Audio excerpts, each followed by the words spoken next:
Jess, how was your pee break? My pee break. It might flash you on TikTok. Random, baby. Yeah. Well, thanks for having me. Quite an intro. Let's address the elephant in the room. That's not the elephant in the room. There's no elephant. Nobody cares.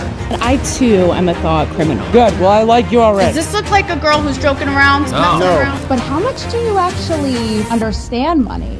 Especially the new wave. Beauty or intelligence. When you unleash both, it is men's kryptonite. Welcome to Talk to Me, Taylor. Okay, we are recording. Here we fucking go, guys. Today I have somebody who needs to be brought out from, who like operates in the shadows, but has literally been everywhere. Okay, I'm talking White House, CIA, to somehow A-list celebrity publicity, and he has stories, and we are just cracking up because he was saying normally he's on the other side of this. This is the first, not the first, but one of a handful of times that he is, on the other side of the camera. So Jeff Golko, we actually connected because you're James Mazzo's publicist, and I just had James on the show. So welcome to my domain, and you're not showing the people, but you also have gym shorts on, and if you feel like sharing it with the people, we just let it all out here. So I just blew your cover. Gym shorts on. She's lying. He's like fake news. Fake news. Welcome to the show, Jeff. Do you miss me? Because we got coffee in Nashville all of like 48 hours ago, but I know you miss me. No, I have missed you. Yeah, I've been counting this down. We do this. No, I know. I heard you crying. My last text message to a friend was wish me luck, and hopefully this isn't career ending for me. Well, let's see. Yeah. Okay. First off, because you have literally been everything everywhere all at once. Okay. I like to start, big picture.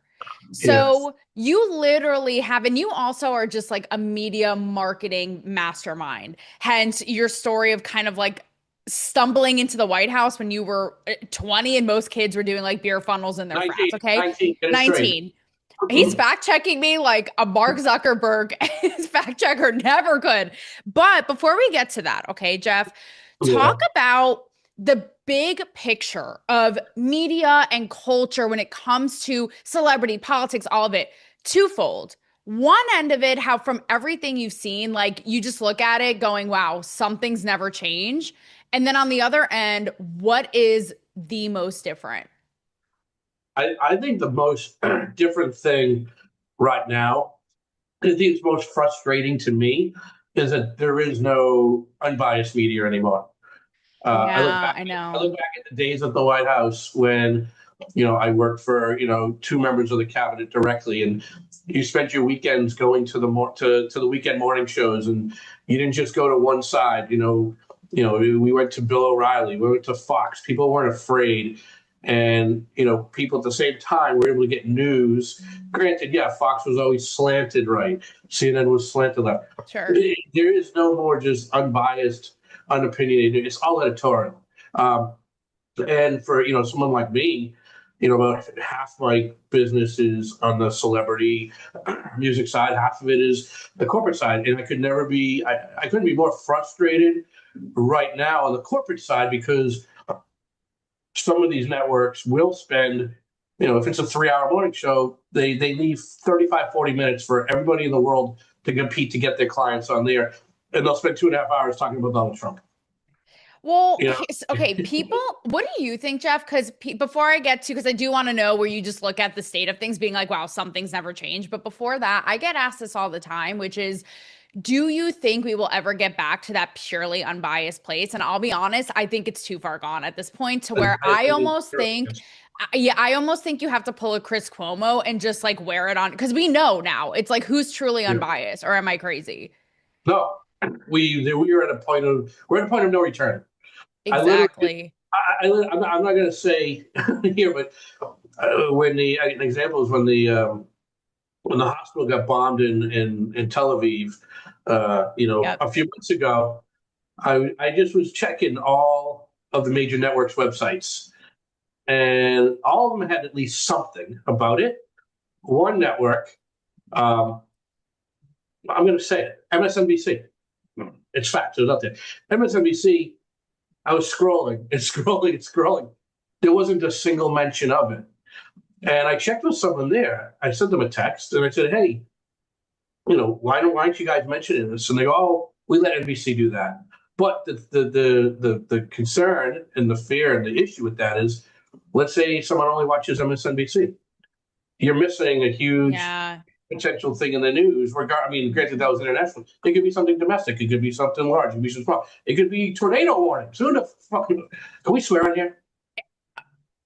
Fuck yeah! I was trying to be more of a lady, but that didn't Okay. really work. But I tried. Okay. We're both But, from yeah, we both hail from New England area, right? So exactly. Yeah. I'm asshole. Proud of it. we try. Yeah.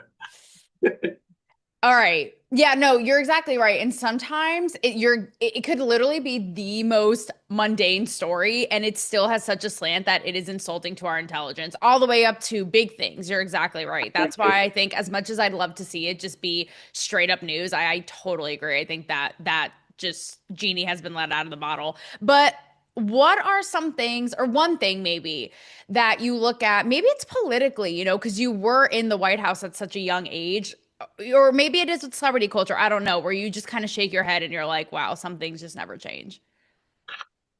I would say the thing that I think caught me most by surprise, and I used to say it like as a joke when I first started doing stuff in the music industry, and the more and the longer I've been in there, I say it's actually pretty fair. I always felt that the most like political, backstabbing environment I could ever work in would be when I was sitting at the White House. And then I entered the music industry and said, wow, this is a lot more political. There's a lot of backstabbing going on. Yeah, it was a Wow. real eye opener. And for me, I came in like all guns blazing. Like I remember I came to Nashville and I was used to calling, when you're calling a place and you're calling from the White House, people take the call and they typically do what they want you to do. And when you're at the CIA, people definitely do what you want them to do for the most part. My problem was I came into the city just expecting, I still was acting in that way. And I definitely rubbed a lot of people the wrong way, where I had to pretty much go on a little bit of an apology tour of my own for a while, just saying, hey, if I was a dick when I first came here, I apologize. I didn't know how this worked, just because, I remember I was working with an independent artist. And within like 3 months, I got her on the Today Show, and my mind was like, "Oh, cool! Let's hire the tour buses. Let's go buy a new car. Like she's made it." And then all of a sudden, a radio station back in her home state wouldn't play her song. And rather than like just listening, I was saying, like, "What do you mean?" Like I'm getting all aggressive. Like that's bullshit. And they're like, "Hey, that's not going to fly here in the world of country music.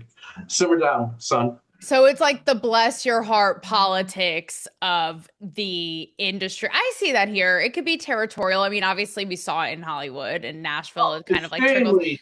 Extremely territorial. I mean, I think it Yeah. happens most with you know, people that, someone's working with an artist and someone tries, I've had this, I've been backdoored a few times. Actually, that's how I've been backdoored, someone trying to work with a client of mine. But yeah, it's like anything. It's a competitive landscape, which obviously fosters that. For me, it was just initially because it was singing country music and it was, going to be this whole like family oriented values. And, I came and was like, okay, this is a little more, a little more aggressive than I thought, Cutthroat. you know? What do you But think? You go ahead. No, I was just going to say, Jeff, I think it's so fascinating, but also not surprising that you make that parallel between politics and entertainment and the music industry and just the cutthroat nature. So, what do you kind of boil it down to? Is it just like power hungry people and ego? And, what do you. I think there's a lot of power hungry and ego people, in the industry. I think, the other part of the sentence that I used to say to people is, I thought that the last and only time I deal with terrorists was at the CIA when I was dealing with Al Qaeda directly. And there are some program directors out there at some of these stations that are harder to deal with than freaking members of Al Qaeda back then. And I Wow. think I think I Wow. think there is a little bit of a, like in any, but you have that in any field. You could go to a hospital right now and there could be, some surgeons that have God complexes, and it could be doctors that are just there to, treat the patient and, have great bedside manner. So it's everywhere. Again, to me, I'm not here to shit on country music, country radio. No, of course. 10 years, and my best friends and are all in this industry, and I've stayed. I mean, so it's not been that bad, but it definitely but it's a learning curve, like any industry. And I can't sing, I can't dance, and true story, the only freaking instrument I play, and I'm not going to do it. I do this normally on Zooms to piss people off. Is I bought remember the recorders we used How to could play? I forget? Yeah, Hot I'm not crust playing today. buns. However, next interview, but Hot crust buns. Yeah, we need to make like an OnlyFans for you playing the recorder, and I want royalties. So. in my gym shorts, In your gym shorts, wearing all those credentials, by the wearing way, all the credentials. like as pasties. Your Al Qaeda, that is so funny. That actually triggered kind of an impromptu question, which is, I was having a conversation yesterday with a friend, and also kind of where I see parallels. Again, I obviously have worked the inner working of Hollywood, as have you, but I have not in politics. But obviously, you know how it is, how everything is really, I mean, this is your world, how messages are so curated. And now, even yesterday, again, having a casual conversation with a friend, just talking about how the distrust in messaging in the government is just like at an all-time high. So without giving away all your secrets, I mean, again, being in the inner working, what do you make of that? Like, are you distrustful? Are you understanding of people being like, yeah, I could see why you guys are asking questions, right? Whatever it is about, whatever the topic. I don't believe so. Me personally, I operate under two things. One is when you work for yourself, right? You don't have an opportunity, not even once. I mean, I've been on my own for 18 years. So all you have is your name, and you can't compromise that, right? You break trust once, especially in a town like this, and you're done. You might as well pack up and go home. So I myself personally, I will not compromise my integrity or my honesty. It's a non-negotiable with me, and it's a non-negotiable with me with people I work with. I mean, I've stopped working with people because there's a broken of trust, and maybe sometimes I'm a little too black, white, no gray area. But I totally understand why people distrust the media. I just trust the media. I don't watch. To be honest with you, I don't watch anymore because I just I found that, and I find that the majority of it is I can't change it. I'm not, when you're in that world every day and you're working in politics, you care a lot because it's your job, right? And I think I told you over coffee, I know a lot of people that are against the actual, the standpoint or the way that policy, let's say president takes, right? I know people that worked in previous administrations that couldn't stand the way the administration was going with the policy, but having that job is so important. Flying on Air Force One is so important. Yeah. Bringing friends to state dinners, all that shit. They look the other way and they have these crazy blinders on. And that wasn't me. That's why when I left, I was at the White House during the Monica scandal. And I say this to my parents sometimes, and I'm probably gonna get in trouble with them, or maybe I just won't tell them about this so they won't see it. My parents had trouble with a recent president, and they would say, "Oh, so he had affairs," and I would say to them, "How come you had no problem coming to the White House taking pictures with Bill Clinton while he was in the middle of having an affair with someone that could have been your daughter?" And I think it's I think the hypocrisy. I think the greatest threat to anything in this entire world is hypocrisy. And whether it's the media, whether it's us individually, people are we don't know how to just communicate with each other anymore. It's if you have a different opinion, you're a piece of shit, or you got to be if all of a sudden, I just had this happen. I went on a date, right? And I didn't get a second date because the person said, "Oh, I'll never date anyone that's MAGA, that supports Trump." Because I went on to say that as a Jewish person, I think he's done tremendous work, and he's been the greatest president for the Jewish people in Israel ever. But everyone's so closed-minded right now. There's no room for that. There's no parsing it out or just that seeing was the end anything of for it. what it It is. was I couldn't, because I gave just a little bit of praise. I wasn't out there tattooing Trump on my chest. I was just saying what he's done for Jewish people painting, and that was it. But you're a red hat wearer. You're crazy. Jeff, look at even like Jimmy Kimmel's wife and Yeah, I don't know if you saw that whole story, just like disowning every family member, whatever, like that whole thing. And I'm yeah. like, this is like alarming because I didn't realize she's also a writer on his show, but it's just so insidious and like so deep. And you talk about hypocrisy. I mean, if I had a badge for every Hollywood hypocrisy I would be like having two of your little collections back there, just like literally. I mean, it just goes on Oh for shit. days. Yeah. And you're so right too about people compromising. I mean, come on, how many times have we seen it in Hollywood and politics? That's why, like, not to get too political, but even like in a current example, I really give kudos to someone like an MTG who's like, I'm not going to compromise what I believe. Where so many people in politics are such sellouts that half Oh, the time, even pundits too. Like, I'm always yeah. like, do they actually believe this shit? You're No, exactly right to protect their, no. um, They want their jobs. They want to present yeah, it. Hey, their listen, like jobs. you look at and I do a lot of work with members of Congress, and I mean, I have clients that I get paid to set up meetings with members of Congress.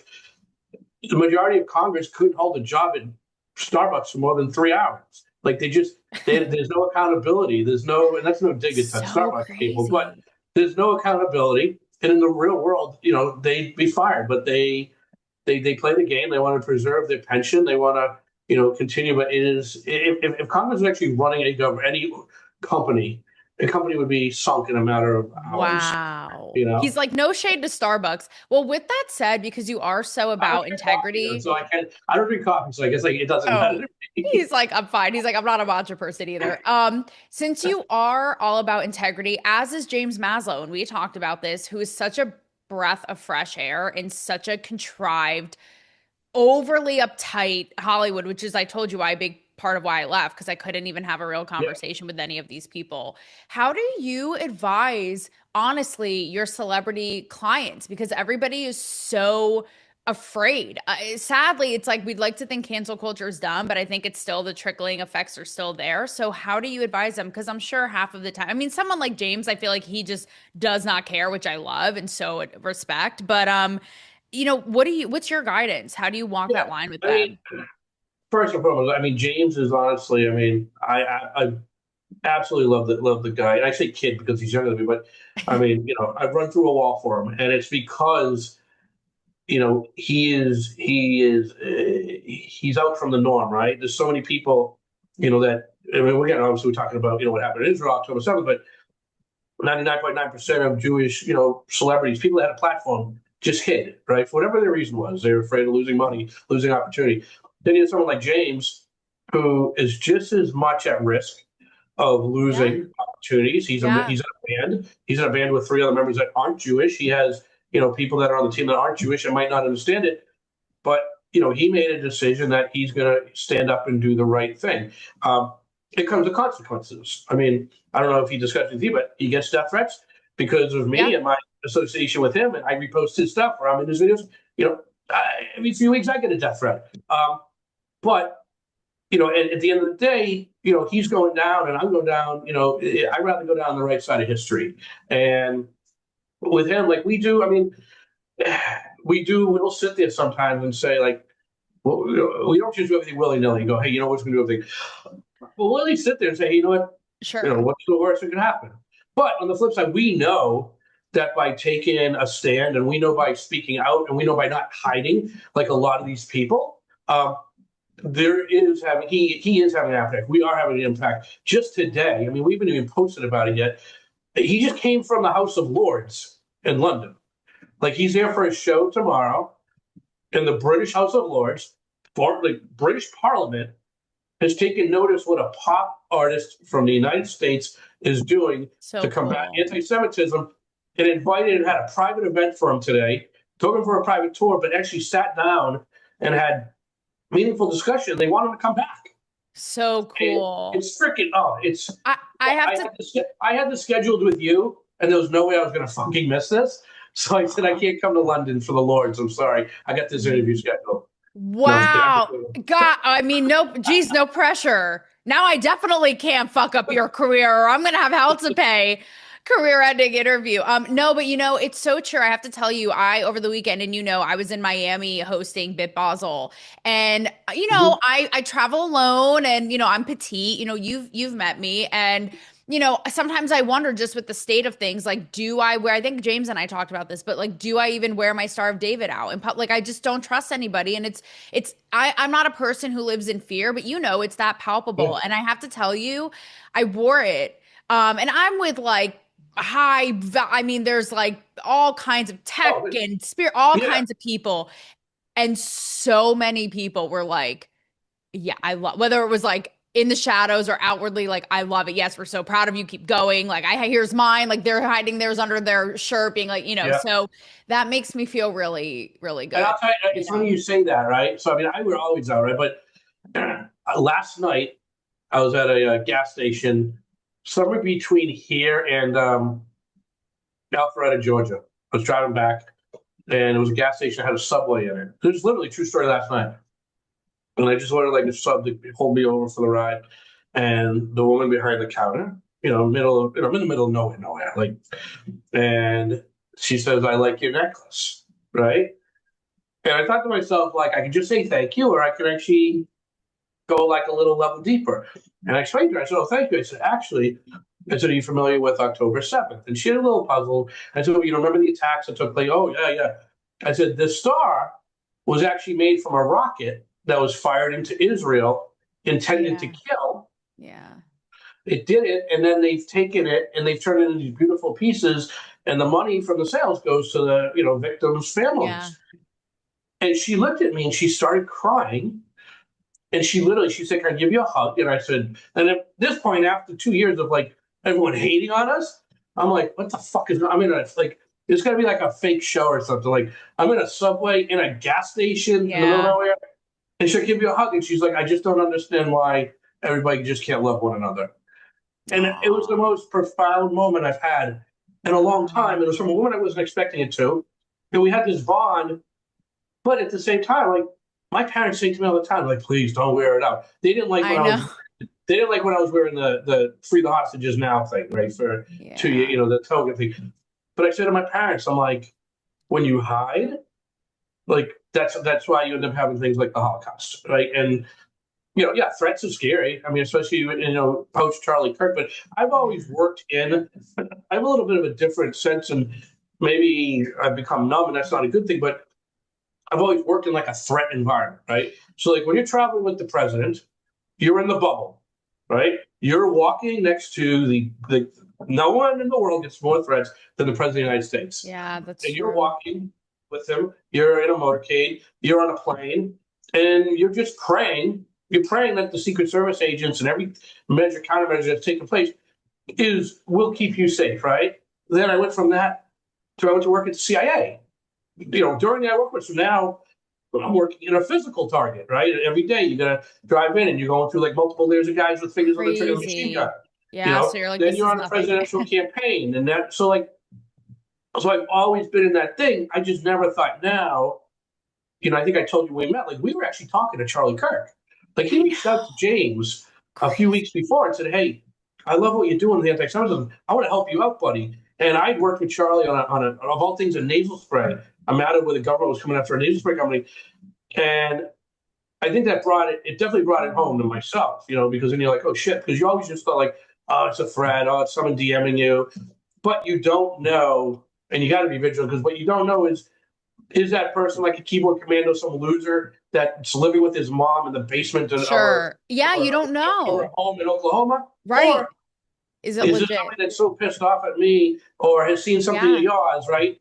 And maybe they're at the Virgin Hotel, a few blocks away right now, just waiting for me to I'm walk telling around you, Midtown. And you don't you I don't don't know because trust it would I happen don't with Charlie. trust anybody. I also I love you. That's all so fascinating, and I love you. Share. It really stuck with me too when you told me that about Charlie reaching James just shortly before he was killed. And I'd like to think it's just a testament too to like who he was and what he was doing. And I would like to think in our own ways we can kind of like pass the torch and carry on, what he was doing and what he was trying to do. And I think that's, a really beautiful thing. Before we wrap here, Yeah. is there some like general things that you cannot talk about that are just off limits when it comes to your experience with the CIA? Oh, I have a whole lot of them. I'll actually see if I get up. I'm going to see you on gym shows. Anyways, what was hanging up on the wall there, but I Yeah. had to switch it before, is so for the first little under 2 years, I was undercover. So when I first went to apply, so first off, people say, like, when they meet me, right, especially here in Nashville, they think I'm kidding because they're like, "What are you fucking talking about? You worked at the CIA." And but the same thing goes for. There's not a day when I don't either like sit and watch TV or lie in bed at night and just go, "Did that happen? Like, how did that happen? Like, how did Jewish kid from a suburb with super overprotective parents, who was up until that point like afraid of his own shadow, how did I end up there in the middle of like the global war on terror?" And the short story is, I got laid off from Hill and Knowlton PR right after 9/11. Well, right after. And I went and had lunch with Bill Richardson, who was the energy secretary that I was the personal assistant for during Clinton administration. And he said to me, he's like, "Why don't you, do you still have your security clearance from the White House?" And I said, "Yeah, it's still active." And he said, "Why don't you go apply at the CIA?" And I said to him, I said, "You've gotten to know my very two overprotective Jewish parents over the last 2 years. That will never fly." And he looked at me dead in the face and he said, "You'll be undercover and no one will know." And that's exactly what it was for the first 2 years. What I have hanging on that wall, not read the second, is it was the actual typewriter, on a typewriter back day. It was the request and the granted of me to come out from cover and be able to be myself and my real name again. Because I wasn't, Wow. like, yeah, but when you leave there, you sign a lot of paperwork. I'm A sure. lot of paperwork. I'm sure. And, when you leave a company, it's like, "Hey, you won't share our trade secrets," or, "Hey, you won't go work for a competitor for 6 months or a year." That paperwork that I signed said till death. Yeah. Like, it actually says till death. Like, so from my, like, the days of CIA, I can talk about a good portion of it, but not in any great detail. Some things, like, I was working on this thing called the HVT program, high value target. That HVT in itself was classified. Those three letters together were a classified thing. You couldn't talk about them on the outside. Then it became declassified. There's TV shows, right? All these TV shows where crime shows, they're on the HVT team. So it is a wishy thing, but what was strange and the hardest thing about that is I could be out, right? And you could know me as Jeff, but the person over here knows me as what my cover name was. Wow. And you're there. And it became, for me, somebody who has an extremely big conscience, somebody who finds it extremely hard to lie, like someone who I'm so like, it became hard because you go to it happened all the time. Like, I'd go to like a barbecue at a friend's house in the summer, and I'd be like, "Hey, oh, fuck it. My first name was Lloyd." Oh my God. So it was like everything from your name to like terrorism and war and like the big, big things that Yeah, I'm because sure what even happened, still you're like, is this crossing a line? Is this like, does this because count? I had a car, I had a take-home government car, but I had 4 sets of license plates. And then depending on what I was going to do that morning or where, determine like what plates I put on. Now, true story, I was living in an apartment building, and for the first like few weeks, this old lady that lives, no offense to old women, but this old lady that lived on like the third floor, she kept calling the Arlington County Police Department on me because she thought I was stealing license plates off cars. Oh, that's funny. And I finally went into CIA one morning. I'm like, "Listen, like, I can't, like, from what they're paying me, like, I can't afford to get this into a garage. This is your car. This isn't my car. Like, we're going to have a problem because every time the police come and ask me, like, what I'm doing where I work, I'm lying, right? I cannot say, oh, I work at the CIA. Like, so if I'm telling my car, like, technically I'm lying to a law enforcement officer." So I told them, I think the only solution is going to be to get me.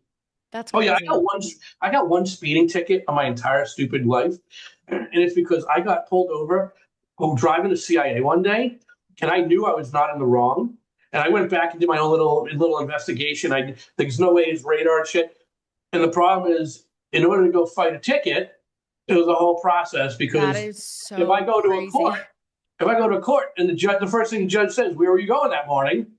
I'm not saying in front of a room full of people waiting for the traffic tickets, I was going to CIA. That's Or so you crazy say, because "Where I you would are." think it's like, see, like it's all not one and the same, but it's like the fact that you even from the law enforcement, from the police, had it. That's so crazy to me. And I imagine, and I have to wrap us here in a minute, but I imagine that from what you've seen, it's a plethora of stuff. I imagine that the overall sort of mindset, again, even if it is, you know, like what we talked about, people just doing things or cutthroat or keeping their jobs, I imagine the overall mindset is just like, we do what needs to get done. Like we're doing what needs to be done, basically. No, just exactly. sort of. It's funny you say that because it happens to be on my desk and it's been here for years and it's appropriate for this. So these, as I said, like these are earned and you can't buy these, and it's on the bottom of my screen. So we'll end with this. Wow. Now I've just pissed off every member of ISIS. ISIS doesn't watch this show. I want one. I think it's okay. I mean, does your demographic go into the terrorists? I think it's okay. I always say, I'm sorry, guys, for being mean to Hamas too. I don't know what got over me. I mean, I'm so sorry I offended Hamas as well. Lastly, before you go, tell everybody your funny Bill Clinton tie photograph. Oh shit! You don't have to show us if you don't have it, but just tell everybody because I feel like that's a funny little window into your world. Hold on. All right, as I'm telling the story, I think it's right. I think it's on my Instagram. Like you Forrest Gumped it basically through. Yeah. So politics. The story goes, I was traveling a lot with Bill Clinton at a very young age. That sounds creepy. But anyways, I was traveling with Clinton, and I was in Atlanta with him, and it just so happened to be the same day that Monica Lewinsky was testifying for Ken Starr.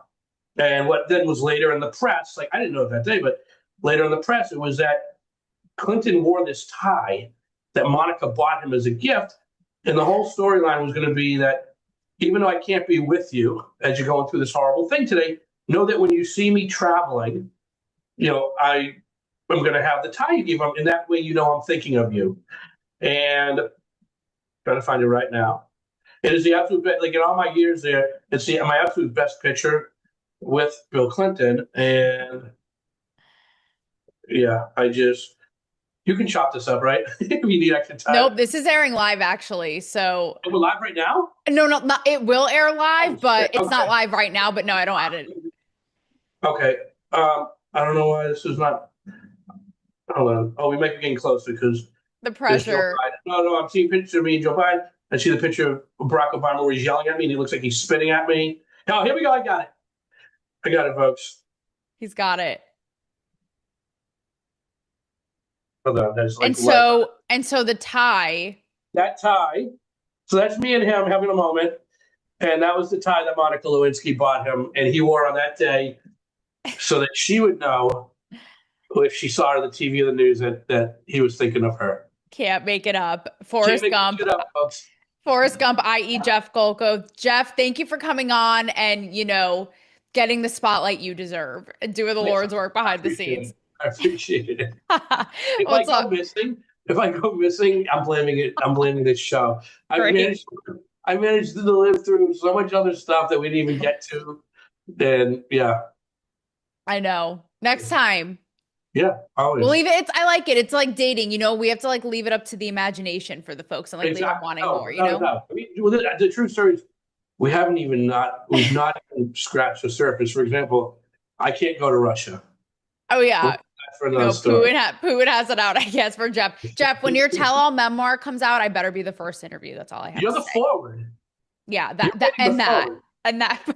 part. It's on recorded now, so you can't get out of it. Thank you, Jeff Golko, so much. So fun. All right, see you. Appreciate you. Bye.